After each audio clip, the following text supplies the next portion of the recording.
A big story from India today. All eyes will be on the state of Kerala. The Sabarimala shrine in South India is set to open its gates to women of menstruating age for the first time today after the Supreme Court verdict last month. The gates are scheduled to be reopened at 5:30 p.m. Indian Standard Time.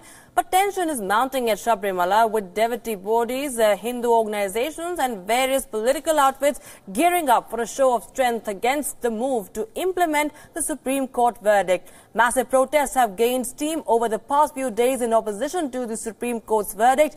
The BJP and the RSS have been targeting the state government, calling the decision and the implementation a conspiracy to kill the tradition at the historic shrine. Women are being stopped from taking the road leading to the historic shrine.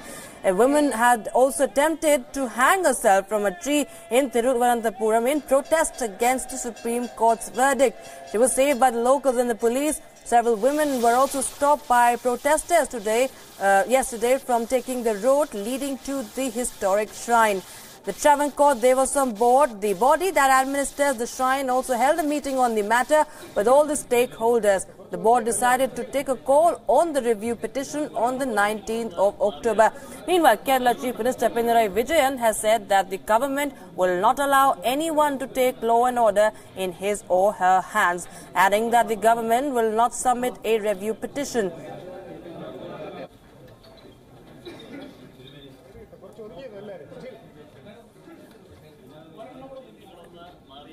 Thousands of women across Kerala have been taking to the streets to protest the Supreme Court order that allowed women of all ages to enter the Sabarimala temple.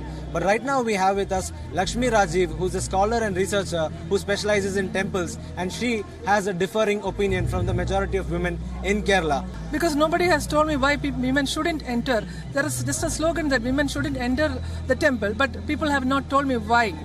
If they tell me why we shouldn't enter, I'll also tell them clearly why we can enter. There has never been a scholarly or a learned explanation of this age-old nonsense. Ma'am, but again, speaking of tradition and all that, there is a lot of opinion that this has been followed for several thousand years. This is tradition, religion and culture, and it's an emotional and sensitive issue. What is your take on that? Do you think it's important to, offend so many people by breaking the custom? There was no such custom in Sabarimala. Women of all ages were entering Sabarimala until 1992. When a new flag post was, there was never a flag post in the temple, which is a Brahminical symbol. When they installed a Brahminical symbol in the temple, they wanted to create some unique new ritual for the temple.